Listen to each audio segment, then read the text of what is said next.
Welcome to those joining in. We'll just take another minute or two to let people join. And just as a heads up throughout the webinar, Kristen's just put a first message in that chat. Just watch out for her messages because she's going to be posting some links and things that are associated with what we're speaking about. So Kristen is our chat lead for today. So watch for her name.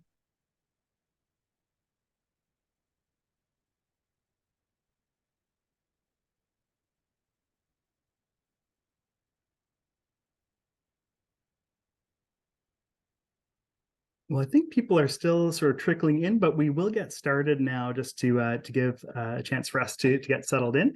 So I'd like to begin by welcoming everyone. Thank you so much for joining us today. This is our webinar for Open Access Week 2023 titled Open for Open Science, Not for Profit by Canadian Science Publishing. And throughout the webinar, you might hear us refer to ourselves as CSP as well, our acronym. My name is Michael Donaldson. I'm the Director of Strategic Initiatives at CSP, and I'll be one of the speakers today. And joining me are Jocelyn Sinclair and Natalie Sapinka, who are both Journal Development Specialists at CSP. I'd like to begin the webinar with a land acknowledgement. I'm located west of Ottawa, Ontario, Canada, in the municipality of Mississippi Mills. The land that I'm located on is the ancestral and unceded territory of the Algonquin Anishinaabe Nation. I'm grateful to the Algonquin ancestors who cared for the land and water in order that I might join this meeting from here today. I'd like to encourage each of us to think about the land that we are joining the webinar from today.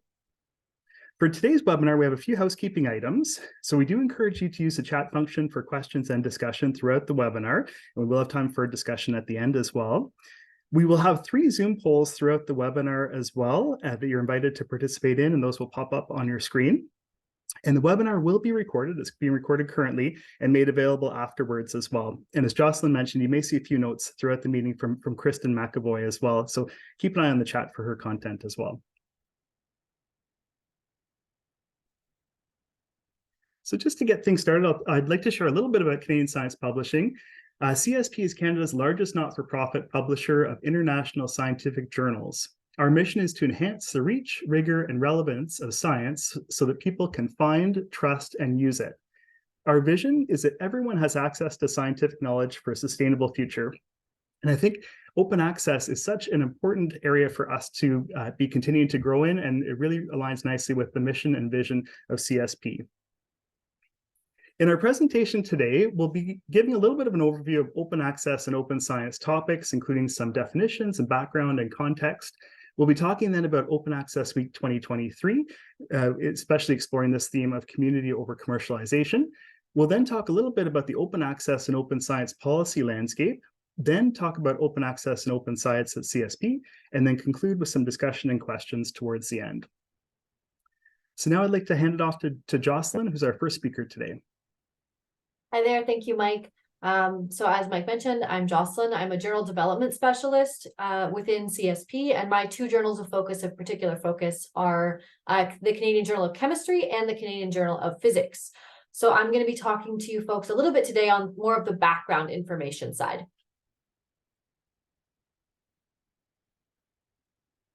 Thank you, Mike. So the first thing here is some vocabulary. We know that as publishers and with the changing publishing landscape, there's lots of words being thrown around that people who are entering the field or not as familiar with the field may not quite understand where the divisions are. So I wanted to start first with our broadest term, which is open science, which is a general movement to make outputs of scientific research available and discoverable for public use. This includes open access, which I'll talk about in a second, but it also includes projects like open data or open code, such that the results of your research can continue to be found and used by other scientists. Open access is one facet of this, which is the big movement to make access to scholarly research articles free and unrestricted. Usually that involves a license called a CC BY license, which allows for readers to share and reuse the content that's published within that manuscript while the author retains copyright of that manuscript as well. Some additional definitions here, much like the Olympics, there's kind of tiers. We've got a couple different kind of medal layers of what these open access systems can look like. Currently, most of published research is behind what we call now a closed system, which is subscription access only. There's no free version available unless you or your institution or your employer subscribes to that journal and pays a fee to be able to access the content published within that journal or that journal family. What we're hoping to move towards is closer to a gold open access system, where all the articles are published in a fully open access journal, and all of that content is available to any reader that's looking to get access to it. One word you may hear thrown around a little bit is diamond open access, sometimes also called platinum open access. And that's kind of a type of gold OA wherein that journal and the content of that journal is fully accessible, but all of the fees associated with making that content accessible are paid for by another institution. For example, a funding agency or a society sponsors that particular journal to make all of that content open and available for everyone to use. Where lots of journals are sitting now is what we call a hybrid system, wherein there's a subscription-based journal, but individual authors have paid, or their institutions have paid for particular articles to become OA. So they have kind of a mixed content wherein there's some subscription only access and some open access within the same journal.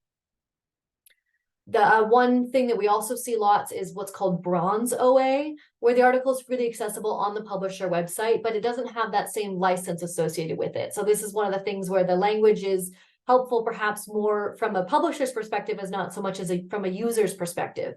But bronze OA often means that it's only freely available for a set amount of time. This is something like an article that's an editor's choice being made open access for a limited amount of time, made available for a limited amount of time, but doesn't have that CC BY OA license associated with it. And then they can remove that access at any given time because it's a publisher's discretion open system as opposed to fully open access. The one type that's big and becoming bigger, especially between archive, bioarchive, chem archive, and other online repository services, is what's called a green OA system, where that article is freely available in some sort of open access repository, where hopefully they're posting the accepted version of the article, but it may also be an earlier version of the article or a slightly unedited version that's posted to the archive.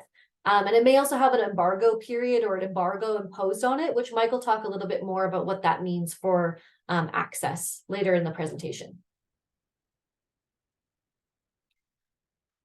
Big question we get asked a lot is why open access? Why are we bothering to shift this system from the subscription base to this open access base? One big thing that science is moving towards is trying to remove barriers for scientists. Especially with financial barriers or other barriers, we want to be able to remove those. We'll talk a little bit more about those barriers later. We want to be able to remove those so that science is accessible and usable for anyone that's looking to access it. There's all sorts of interesting data now coming out about how open access helps your research reach new audiences, increases the impact of that research, and also can accelerate research. And we saw the acceleration of research in particular through the COVID pandemic, where lots of COVID-related research was made open access immediately either by a publisher decision or a funding agency decision, which allowed the progress of that science to proceed more rapidly because all the scientists had access to all of the knowledge at all times. And so that really helped to, as I note here as well, reduce duplication. There weren't multiple people doing the same experiments. And also increased transparency. So it allows that science to move forward more efficiently. And the other big thing just on the financial front is that public funds produce public results. So within Canada, a lot of our science funding comes from one of three funding agencies, the tri-agencies, which again, Mike will talk about a little bit later. But those agencies are primarily funded by the taxpayer.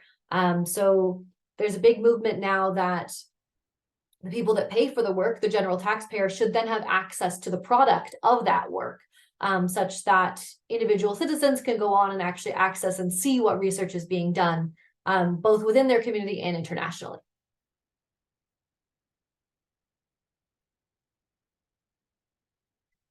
the role that publishers are playing within this process, external to something like a green open access repository, is that publishers still play a vital role in this system.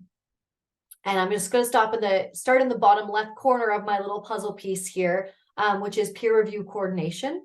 And so right now our system is that before research is published, it has to be vetted by peers and experts in the field. And those people currently, especially and including at CSP, are all volunteers. So I'd like to take a moment just to give a huge shout out to all of our volunteers who are usually experts in the field, professors, industry representatives, government representatives, who put their time and effort into making sure that science that is published is sound and can go out and be used. But of course, the coordination of that peer review process does involve a lot of time and effort. And so one thing that the publisher still does is that peer review coordinating piece. We also do the ethical oversight. So making sure that those peer review processes are ethical and not or as limitedly subject to bias as we can make them. And again, there's lots of research going on in this field all the time. And making sure that those papers are not for example, from paper mills, or have other questionable sources or going through a fraudulent peer review process. So that process of making sure that peer review goes smoothly and is ethical is housed within the responsibilities of the publisher. Also, in terms of making sure your research looks good and gets read, professional typesetting and copy editing is something that still happens within the publisher. And then also amplifying and promoting research such that we can use our social media channels. We're at conferences. We are communicating with local societies to help to amplify and promote the research that's happening within Canada and within anyone that publishes with the publisher. And then, of course, one big piece also is protecting and preserving the content. When you publish a paper through a publisher, it gets all sorts of metadata associated with it, aside from author information and where it was published and when it was published.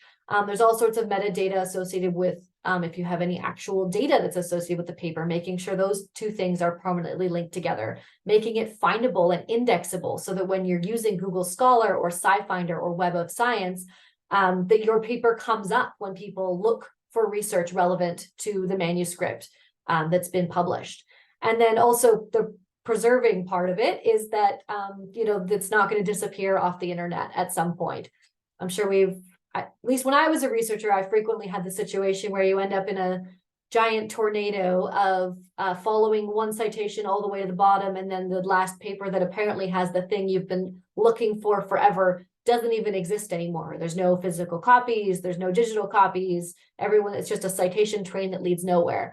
And we never want that to happen in science. You want to always have access so that we can keep building science as it goes. So that protection and preservation of the content is also within the responsibility of the publisher. And all of those services, Mike, I just wanted to give one more point. All those services that are provided within the publisher were previously covered by those subscription and access fees. So the institution or your employer or an individual paying in to access the content once it's been published. But we're now trying to switch that system such that it's more on the front end to make the research accessible to everyone. So the article processing charge is now how that system works, such to make sure that those costs of these 5 big pieces that publishers do are still financially viable. Now you're good. Thanks, Mike. Of course, as we look to changing open access, there's lots of barriers that are still top of mind with any shift in the publishing sphere. One big thing, as I mentioned in the last slide, is those article processing fees. So the cost now, rather than being on the accessing the content side, is on the publishing the content side, which can also have a barrier associated with it in terms of unethical inclusions or exclusions, rather, that people from less funded fields or less funded institutions or less funded countries or less science funded countries don't have the money to put forward to actually publish their work. So there's lots of different systems in place to try to address this barrier, many of which Mike will talk about in the future. And then there's also the inflation of costs as publishers are looking to make this shift from the subscription model to the open access model. Those costs appear to be climbing, and especially with for-profit publishers, they're looking to make up the deficit that they're seeing with the loss of the subscription content. So those fees are quite high, and they seem to be continuously inflating. And then there's also the time component. There's a lot of lag time and uncertainty associated with this flip, and that there's lots of change fast happening in the publisher and the society time. There's lots of new policies coming out, open access availability, and there's not necessarily time for societies and individual scientists to adjust to this change. So the confusion and the not knowing what's going on is a huge barrier to people knowing where and when and how to publish their work. And then, of course, there's also the funding agency support. Publishers are moving at one speed and funding agencies are moving at another. Lots of funding agencies now have individual policies on when and how you should be publishing your work open access, but aren't necessarily providing the funding to make that publication happen, which is very tricky in that we know it's expensive. Open access article processing charges can be in the range of $1,500 to like $4,500 Canadian. And that's the price of potentially a summer student or a graduate student for a semester to be able to do the work. And so that trade-off of doing the research versus publishing the research is very real and a huge barrier for lots of folks who are just looking to get their work done. And I'll pass it off now. Oh, before I pass it off to Natalie, we're going to do just a really fast poll to take temperature in the room. To just ask you as a scientist at whatever you're at whatever level you're at, or as a non-scientist, if you're a policy or government representative, if you're an industry person, or just an interested observer, what to you feels like the biggest impact to open access? Which barrier impacts you the most? So we've listed 4 options here. It is a single choice, so just pick the one that you feel most passionately about. Article processing charges, compliance with funder or institutional OA mandates. Some of those we'll be talking about a little bit later, but there are all sorts of funding mandates associated with these open access policies. Inequities for authors in lower and middle income countries and authors without funding, or the challenges navigating the journal and publisher options for OA compliance. We'll give you a couple extra seconds here, and then we'll pop up the results and discuss that briefly. Article processing charges, again, the big option. We'll talk a little bit about that more at the end, and we do have a question and discussions time, so we'd love to either hear from you in the chat or when the question time comes, discuss it a little bit further. And I will note that I hope that some of these other concerns can be answered, maybe some of the questions later in this presentation, as we talk about other funder institutional mandates and other funding options. Thank you. Natalie. Thanks, Jocelyn. So hi, I'm Natalie. I'm also a journal development specialist, and the journals that I work with are the Canadian Journal of Fisheries and Aquatic Sciences, as well as the journal Environmental Reviews.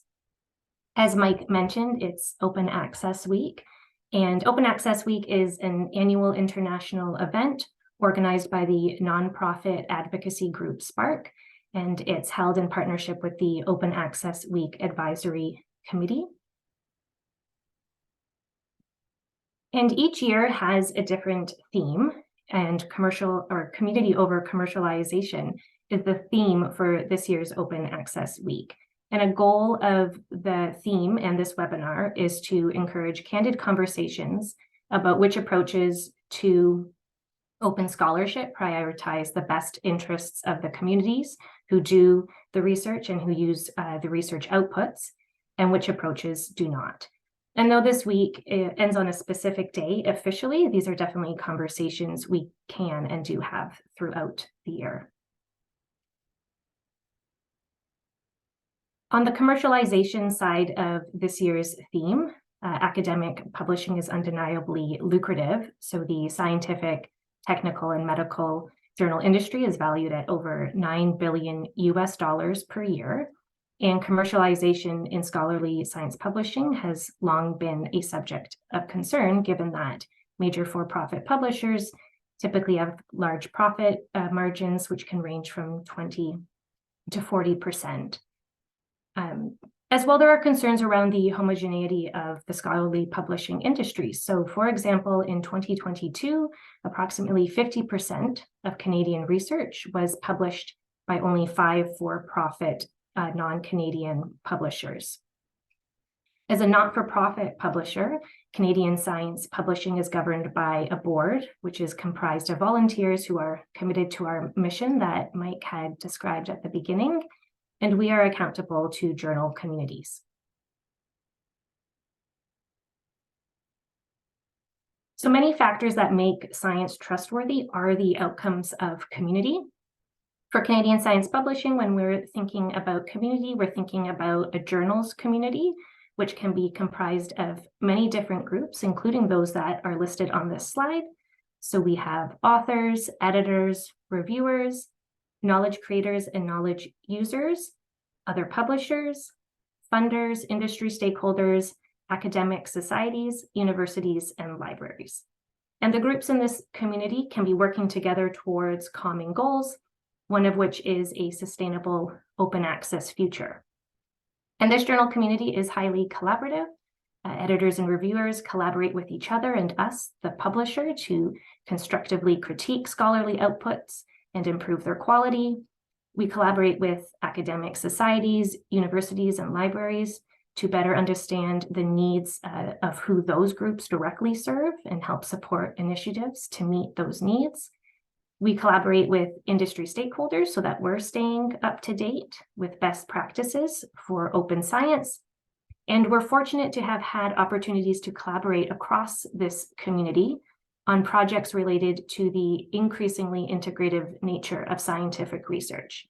Specifically, when we were thinking about this year's theme, we also considered that layered on this journal community of mostly academic and publishing groups are the communities within this knowledge creator and knowledge user group who may be working with scientific researchers. And this type of research can be referred to as community engaged research, involving researchers and community partners working together to advance community goals in science. And here, community partners comprise groups of people for whom the research is meant to be useful. And so these communities can be geographic communities, communities of identity, or communities of shared experience, like a patient group. And the level of community involvement will vary by project and is often described as occurring along a spectrum, which is visualized here in the graphic.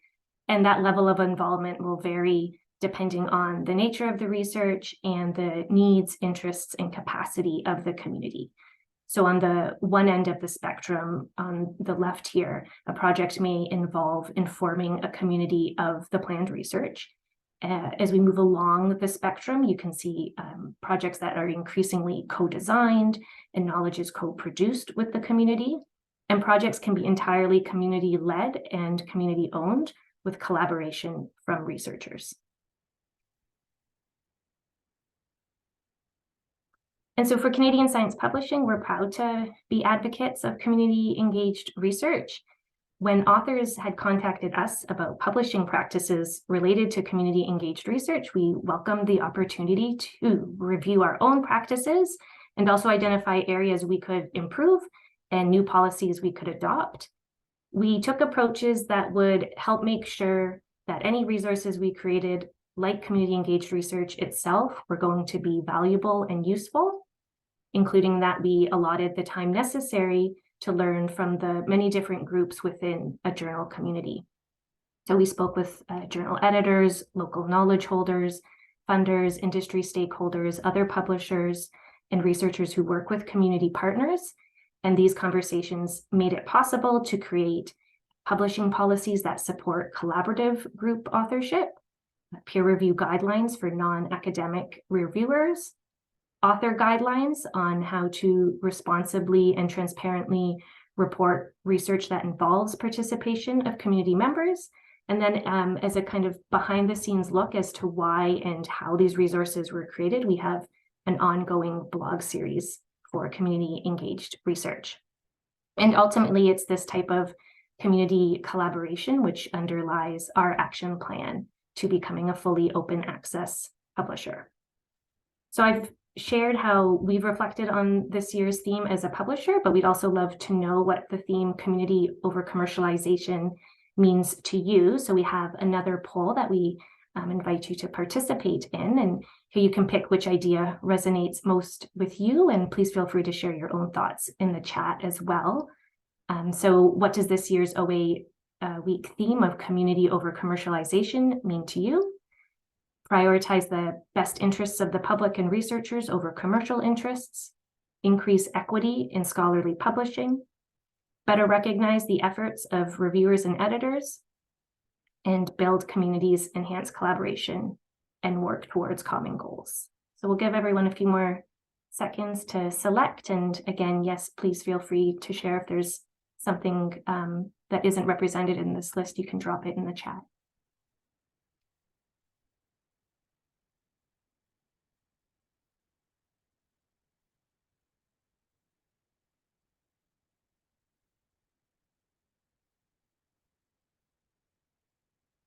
Okay, and yes, coming out top is prioritizing the interests of public and researchers over commercial interests. So definitely something that we can revisit in the Q&A. So thank you everyone for participating. And now over to Michael.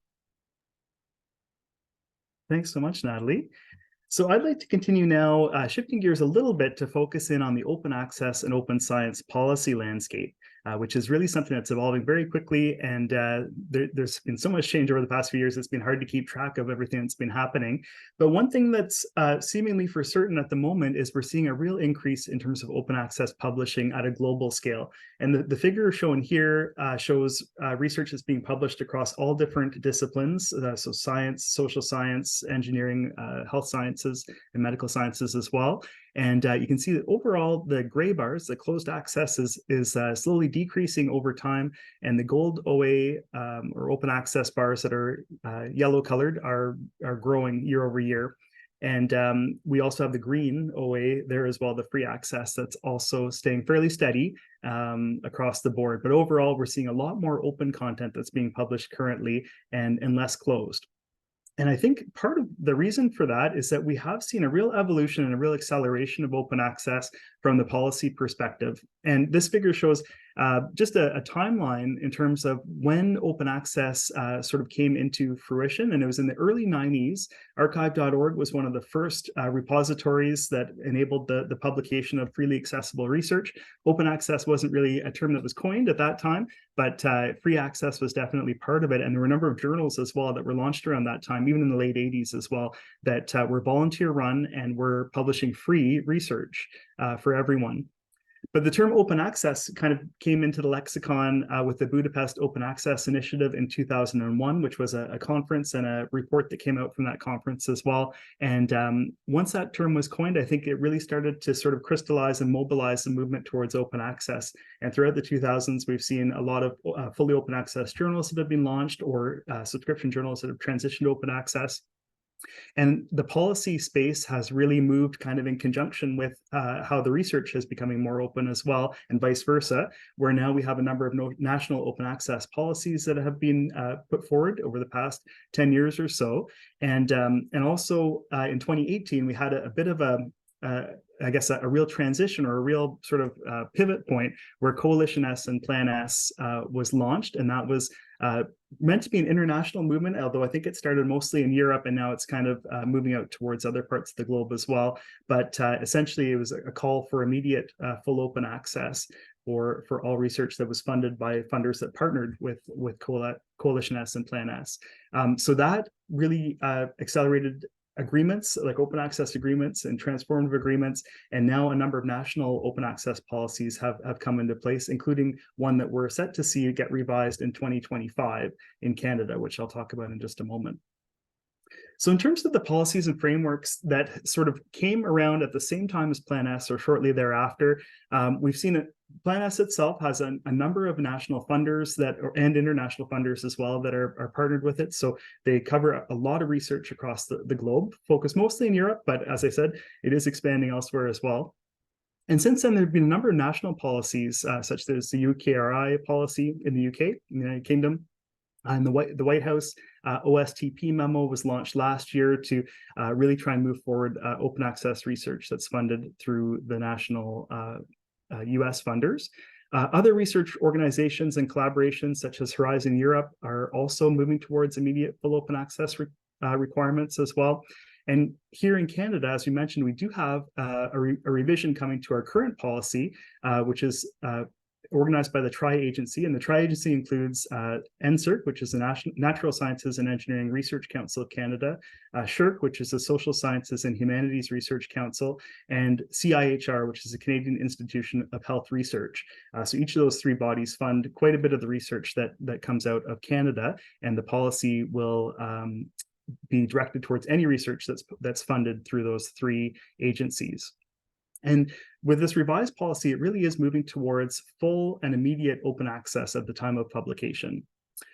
So just a little bit more on this tri-agency OA policy. It was announced back in the summer of 2023, and the goal of the revised policy is really to make any peer-reviewed publications arising from agency-supported research to be freely available without any subscriptions or any fees immediately at the time of publication.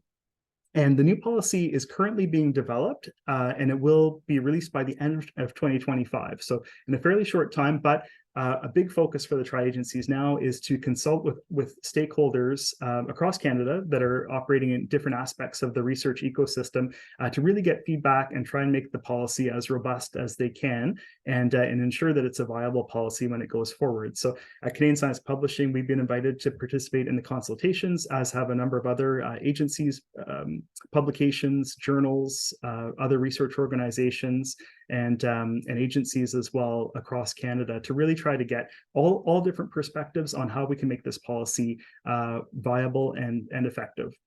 And it really will bring Canada in line with the movement that's happening globally as well. So it's definitely a positive, but there's a lot to decide on how best to move forward to make the policy as strong and effective as it can be. So in terms of potential compliance routes with immediate open access policies, Jocelyn gave a great background on some of the terminology that we often use. It's very confusing at times with the different color-coded options for compliance, but Jocelyn mentioned that there is the gold open access route, which can comprise a few different avenues for making content accessible, but essentially it's immediate OA with a CC-BY license. And the challenge there, as we've talked about, and as the polls show, is that there are definitely equity issues around APCs. Now, there have been a number of open access partnerships that have been established in recent years, including transformative agreements. They also have equity issues as well, and we'll talk about that a little bit more as time goes on. But it's one way to move away from the APCs, but they do bring other challenges as well that we'll talk through. There's also the green open access route, and as Jocelyn mentioned, that's when the accepted version of the manuscript can be placed into a repository with no embargo. For Plan S and for a number of other national funding policies, typically that manuscript also has to have a CC-BY license attached to it, and the author needs to retain copyright of their paper. So not all journals enable that. We actually do at CSP. I have to kind of wave our CSP flag there because we do enable that option. So authors are free to post the accepted version of their manuscript with no embargo. They also they retain their own copyright of the agreement or of the paper, and they also have a CC-BY license is also available as well. But not all publishers do offer that. So that's a bit of a challenge for authors that are trying to comply through the green route with other publishers. There are also challenges with the green route as well. There can be versioning issues where we have an accepted version and maybe a formatted version and then a published version, and often multiple versions that are kind of hosted on different platforms and that sort of thing. So there are some challenges there as well, but the Green OA route is a free route for authors to comply, and certainly something that is really key, I think, as a lot of journals are transitioning over to become fully open access. Also, there's the OA partnerships route, and I'll go into a little bit more detail on this one. But essentially, the OA partnerships are really designed to bring stakeholders together and enable the transition of content that would previously be subscription-based or closed content to becoming open access content. So many of you, I'm sure, have heard of transformative agreements, and they're something that have really been growing since Plan S was first announced and continue to grow over time. Essentially, those types of agreements, they can take a lot of different forms, but typically institutions will pay a fee that enables open access publishing for any researcher that's affiliated with those institutions. And it often also includes the subscription to any closed content as well. So it's often called a read and publish deal, or sometimes a publish and read, where it's combining the ability to publish open access and the ability to read any content that's still closed. Subscribe to open is another sort of variation of a more typical transformative agreement. And what that does is it actually is a partnership between publishers and libraries that kind of maintain their existing relationships. So typically, if a library was subscribing to a publisher or to a certain journal, then the subscription fee could be repurposed to turn that journal into an open access journal and enable researchers to publish fully open access through those journals as well. So that's another route that's been explored quite a bit, and it seems to be working quite well for some of the journals that have been piloting it in recent years. Community action models are a little bit different, and they sometimes have different terminology associated with them, but this is really applying more towards fully open access journals already. So journals that aren't necessarily transitioning from subscription to open access, but are already open. And in that case, institutions pay effectively like a membership fee to enable their authors to publish open access. So that works for journals like PLOS One, for example, that have always been, that journal was launched as a fully open access journal, and it's always been open. So the membership model can offer a way to get away from the APCs, but still enable authors to publish as fully open in that journal. Diamond OA, which Jocelyn also introduced at the outset, it's another way where typically we have a third-party funder that's supporting the publication of the journal. So the content is free to read, free to publish, and it makes it so that there's no sort of challenges for authors to be able to publish because the content is fully open. The challenge being at times it can be difficult to find funders that support Diamond OA journals, and also the longevity in terms of funding as well. But a great option for the journals that do have that. And we have some Diamond OA journals in Canada as well. I also want to point out too, there's a great platform in Canada, which is the Érudit platform with Coalition Publica, the group behind establishing that. It's something that's really unique. They were ahead of their time. I think Érudit's celebrating their 25th anniversary this year, which is amazing. And they enable research that's social sciences, humanities, and arts research to be published on their platform, and they're really moving towards open access as well. So it's a great option in Canada for research that's published in those disciplines. So the benefits of all these partnerships is that it enables authors to comply with their funding mandates, it results in increased open access content, and it does help to transition the subscription spend towards open access. However, along with any benefits, there are some challenges as well. And as I mentioned before, with transformative agreements, they are helpful to move away from the APC model, which is great, and that's something that we're really keen on doing. But there are still equity issues in terms of authors that are at institutions maybe that don't have transformative agreements, including in developing countries, but also even within Canada as well. So there's a challenge there where some authors may not have the same opportunities as others to be able to publish open access. And as we move towards more and more open access, it may mean that some journals would effectively be off limits for certain authors. So that's certainly a challenge that I think has to be overcome, across the research ecosystem, something we have to try to work towards solving. There's also the question of sustainability as well, because we're seeing a rapid change towards open access, which is definitely a positive, but we also want to make sure that whatever change we do does help to support the research ecosystem, moving us towards open access at the right speed and kind of taking the right steps to ensure that it can be a sustainable transition and we can move to a fully open access world that's more equitable than it has been under a subscription model, and also under this sort of transition towards open access model. The other one, which is always an interesting one as well, is that transformative agreements are sometimes called the new big deal. And it just in the spirit of this year's open access theme of community over commercialization, I think it is important to think about that. Typically, the big deal was where university libraries would be subscribing to a large publishing package that was offered by commercial for-profit publishers. And they would be extremely expensive, but it would enable access or reading access to all that subscription content that those publishers were providing. Under an open access model, the shift has now kind of happened again, in the sense that some of those larger for-profit publishers have charged large fees to enable authors to publish as fully open access in those journals. So that's kind of where this term is, our transformative agreements, the new big deal. And that again ties back into that idea of equity amongst different institutions that may not be able to support those larger deals as well. So definitely something to kind of consider and to think about. These are big challenges that can't be overcome easily, but I think as we move towards open access, there are certainly things that that the research community really needs to consider, and publishers need to consider as well. So I'd like to just conclude with a little bit of information on open access and open science at CSP.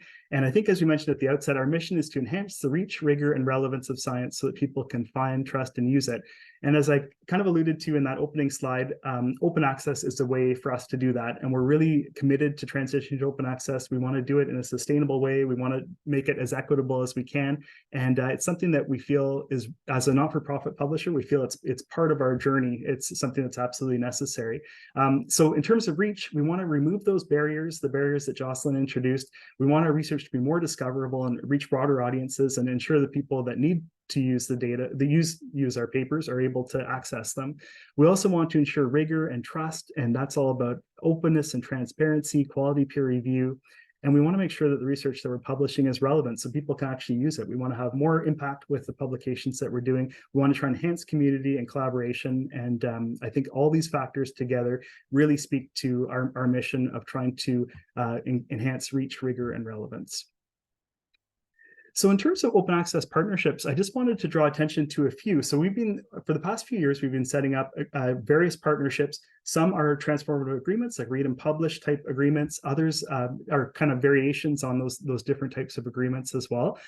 So I think our audience today is looking at most of the folks that are joining us are from Canada. I know we have an international audience as well. But just for those that are at Canadian institutions, we do have a longstanding relationship with the Canadian Research Knowledge Network, or CRKN.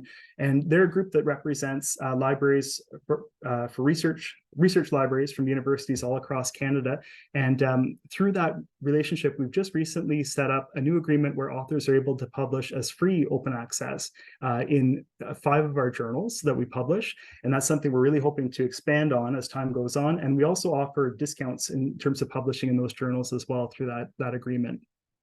We have a number of institutional agreements and agency agreements as well that also offer either free or heavily discounted publishing.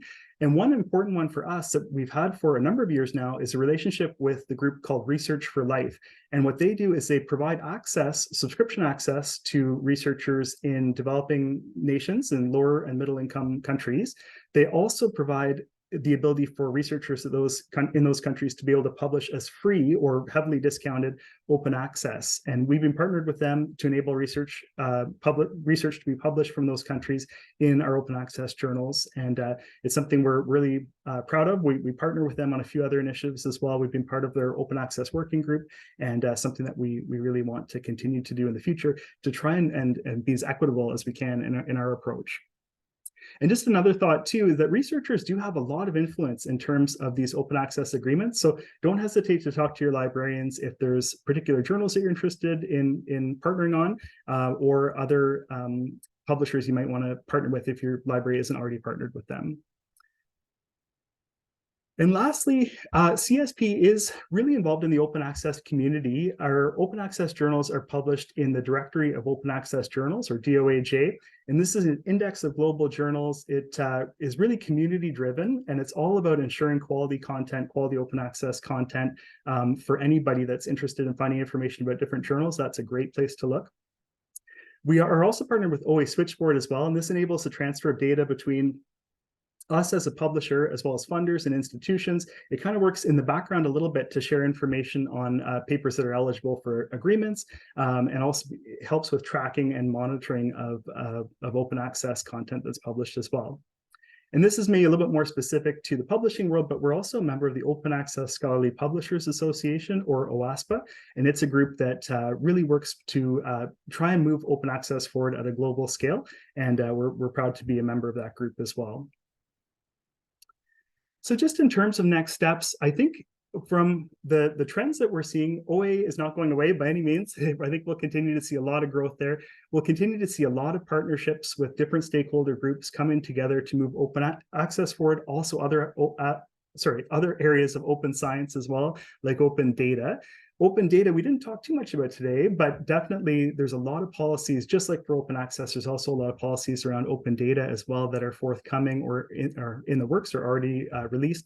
So open data is really the next big step, I think, in terms of open science and trying to make research more transparent, more accessible.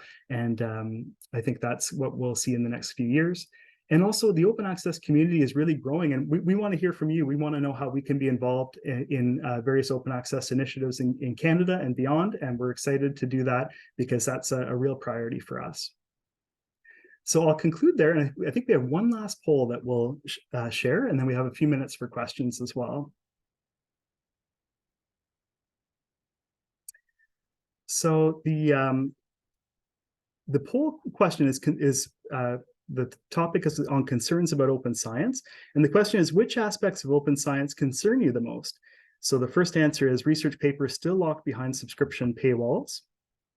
The second answer is insufficient funding support. The third is quality and rigor of peer review and journal publishing. And the fourth is insufficient support and integration of open data in scholarly publishing. So we'll give folks some time to answer that.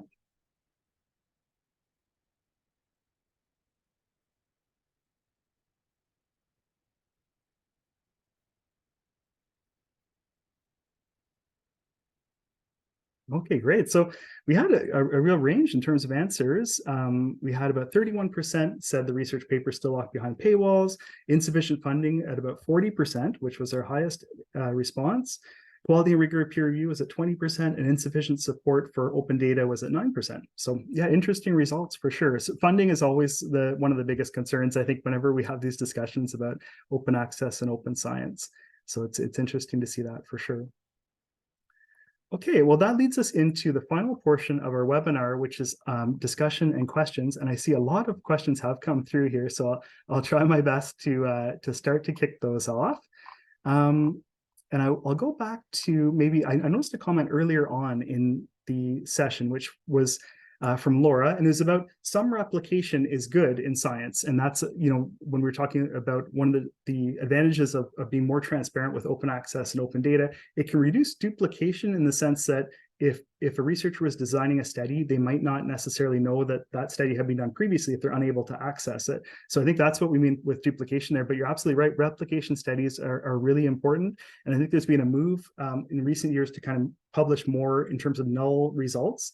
So just because you didn't get a result in your study doesn't necessarily mean that it was bad science or that it shouldn't be published, because that information is important to get out there, and it really does help with efficiency as well. Plus, it also helps with kind of validation over time as well as you start to build a body of research. So that's a great perspective as well. And I just as an anecdotal thing that you may have seen in the news a lot in terms of replication of results. You do need that. We have the peer review process to check to make sure that it technically makes sense. But if you're submitting, for example, I'm a chemist by training, but a synthesis paper, when people are doing peer review, they're not replicating every single one of your experiments to prove that it works. They're just making sure that it looks sound, right? They're checking through to make sure everything makes sense and that the conclusions you're drawing are correct. But the big thing that's been in the news recently is a superconducting material that was announced about a year ago. And then a lot of scientists started to try to replicate that material. And a huge business was launched around this potential superconducting material. And then when people went to try to replicate the results, they weren't able to do it.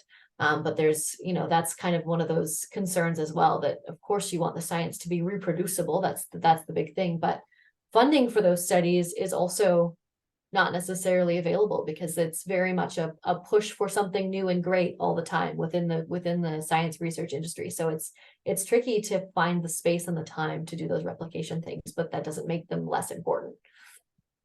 Yeah, well said, Jocelyn, for sure. Um, and actually, the second part of Laura's comment was also a good one. I think has been echoed in our polls as well, is that the costs are too high, especially for early career researchers. And we'd mentioned in the presentation as well, researchers that are from lower and middle income countries as well that may not have access to research fees. And really for any researcher, APCs are expensive, and we definitely recognize that. And I think Jocelyn brought up a good example in her presentation about trying to decide, do you purchase an APC, or do you provide that money to hire a grad student, or use it for other research expenses? And that comment was also echoed by Katie as well in the chat. And I think that's a really, really good point, that basically, stipends for grad students is, money better spent in a lot of cases than it is on APCs. And even, I think Natalie, Jocelyn, and I are all researchers at heart as well, because we do have research backgrounds too. And I think we've all been there and definitely understand that challenge that PIs have to decide on when looking to spend money. And I think also a big part of why we're making this push towards more open access partnerships is really to reduce that reliance on the APCs and give authors more opportunity to be able to publish without having to require an APC. It takes time, I think, in our case, to get there, and I know it's a bit of a challenge to be able to move away from that APC model. But I think by diversifying our options for authors, by having more of these agreements and more green OA options, I think it's definitely something that's important for us. Yeah, I would also note that those agreements are really helpful if you're within an institution that subscribes to some sort of agreement. They're not as helpful as Laura and I think some other folks later messaged or indicated that if you're not associated with an institution that has this sort of agreement, that also becomes a barrier, that you're external to that. And that's when things like the green open access, where you can post on public repositories, become really helpful. And also systems where, as we hope to move towards these more diamond or platinum style or diamond style OA agreements, where a society or a funding institution funds the journal, and then anything published in that journal becomes open access. So the individual authors don't have to have an agreement with either the journal or the institute or the agency that's funding, but they just need to publish their work there. So that's kind of the new hope for those systems, then it would hopefully cover those people that are trying to publish, research happening in high schools or in community organizations or this sort of thing. And Suzanne had a question about CSP's journals, and I see, Jocelyn, you had replied to the chat as well, but Suzanne's question was, are there CSP journals that focus on social science? And Jocelyn, did you want to expand on your answer? Oh, I did just chat. I think it maybe we responded to everyone, or maybe it did not, but we are primarily a science publisher, but one of our journal's facets is our largest scope journal. So it's a fully open access journal, and it is right now includes some social sciences within its scope and is looking to further expand that scope. And we do have particular topic editors. That's a very cool kind of like conglomerate of expertise that happens at that journal, where there's specific subject editors that cover each of their topic areas. So we're working right now on getting some social sciences folks in and working with the journal to make sure that we have the appropriate coverage to better cover that social science content that we're already publishing. Yeah, facets is kind of an interesting one, because it really is trying to be as integrative as possible. So often, I guess most of the research we publish there is more like natural sciences and physical sciences focused, and engineering and other topics as well. But yeah, we definitely do try to encourage papers that sort of intersect the disciplines as well. And we publish sort of in the science and communication space, science and policy space as well. So yeah, so that's one way that we're sort of publishing a little bit of social science research. The next question, but other than that, though, most of what we publish is science, engineering, and technology as well. So the next question is from Andreas, and the question is, I'm curious about how the peer review fits into all of this. With open access fees going to the journal and publisher, there's a conflict of interest with the peer review. For example, the more articles that are accepted by a journal, the more money the journal gets in open access fees. This has been a driving factor for the emergence of predatory journals and paper mills. Is there any interest for journals to separate the peer review process from the publishing process? Wow, that's a really great question. And yes, I think for us, I'll say kind of, I can really only speak on behalf of CSP, but in our case, things are fairly separate in terms of what is, so we publish 3 fully open access journals and 19 hybrid journals as well. So the hybrid journals are publishing partly under a subscription model and also partly OA. And we do try to separate out as much as we can the open access from the equation. So essentially, when a paper gets submitted and gets put through the peer review process, our editors that handle it don't even factor in the fact of whether it's open access or not. So that, in our case, would never, if a paper is open access, that wouldn't influence the decision-making process or the peer review process in any way. It is kept separate. And we try to keep very high editorial standards across all of our journals, including our fully open access journals as well. And it's always about the content, the quality of the content, and it's not about the open access fees in our case. But you do bring up a really good point that for predatory publishers, that is effectively how they operate. So predatory publishers kind of have a pay to publish model, and in many cases, they don't have any checks and balances or very minimal checks and balances in terms of peer review or editorial processes. So essentially, they kind of promise authors that they can publish whatever is submitted to them, which is really problematic. And in some cases, they're quite sophisticated in their approaches. So it may not be immediately obvious if those journals are predatory or not. And unfortunately, that operating under an open access model is how they are able to sort of effectively dupe people into publishing in those journals. So definitely be aware of those. That's why during the presentation, I pointed out to the Directory of Open Access Journals. It's a great way, if you're ever concerned about that a journal you're submitting to may be predatory, take a look in the Directory of Open Access Journals, because they keep all the information there about the journals that are most trustworthy. And there's a lot of great information that the DOAJ tracks. I know, sorry, I kind of stole that one. I don't know if anyone else wants to weigh in on that. Yeah, no, I just wanted to follow up to point out that, predatory journals, their goal is to make money. And the goal, at least of CSP, is to publish and distribute quality science. So the difference there is one of, you can hopefully you can go on the website and learn more about them. There's lots of interesting blogs and resources. There's there are services and metrics against which journals track themselves to know, how much is their content being cited? How much is it being read? Is it being reused? Is it helpful to people? How much is it being visited? How much is it being downloaded? And so all of those metrics, as well as just sheer quantity of what is being published, are good indicators. And then you can kind of take a look at, we like to say, we're the good guys because we're not for profit and we're doing our best, but it's all kind of on a spectrum, and you need to look into kind of what the publisher's end goal is. If their end goal is just getting you the fee and getting the fee from you, that there's not necessarily people reading that journal, they're not going to see it. Whereas the goal of us as a publisher is to make sure that the research that we are publishing is of sound quality, and relevant to the people that are reading the journals as well. So there's just the tweak in motivation is very important there in terms of how those fees are collected. Absolutely. And the next question actually, I think, kind of ties in with that one as well. So this is from Ramim, and he's asking the question, why is publishing expensive? And can we publish our PDF for free in different online sites?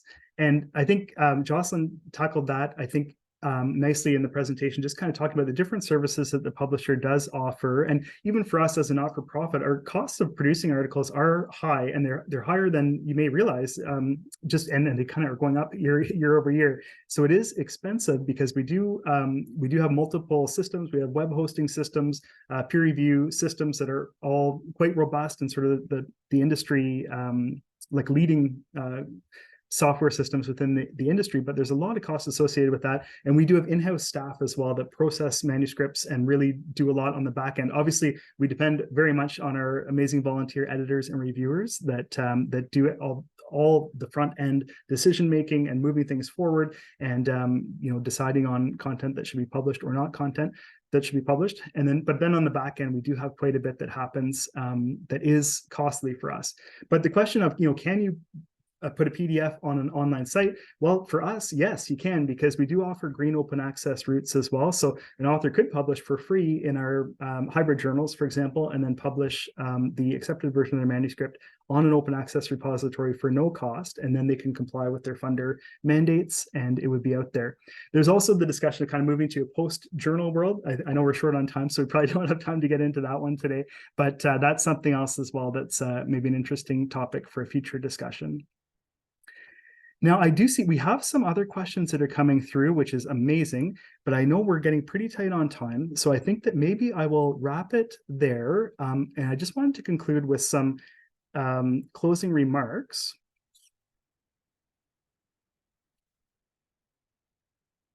So first off, thank you everyone for joining us today. This was a really great discussion, and this is actually our first webinar that CSP has hosted, but it's something that we're really keen on exploring in the future with looking at other topics, maybe also exploring further into the open access and open science topics as well.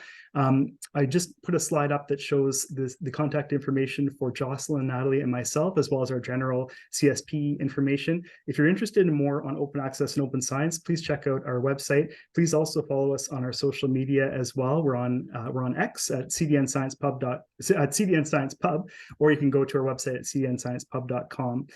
So please feel free to reach out to us with questions. For those that didn't get questions answered in the chat, we'll also follow up with you guys as well. Thank you so much for those. Just as a reminder, the webinar will be recorded. We'll make that available after the meeting as well. And last off, thank you to our speakers today. Thank you so much to the folks that helped on the back end, including Kristen, Judy Hum-Delaney, Rebecca Michaels-Walker. It was a real pleasure to be able to speak with you all today. And thanks especially to Jocelyn and Natalie and to our wonderful attendees. So thank you, and we'll see you next time.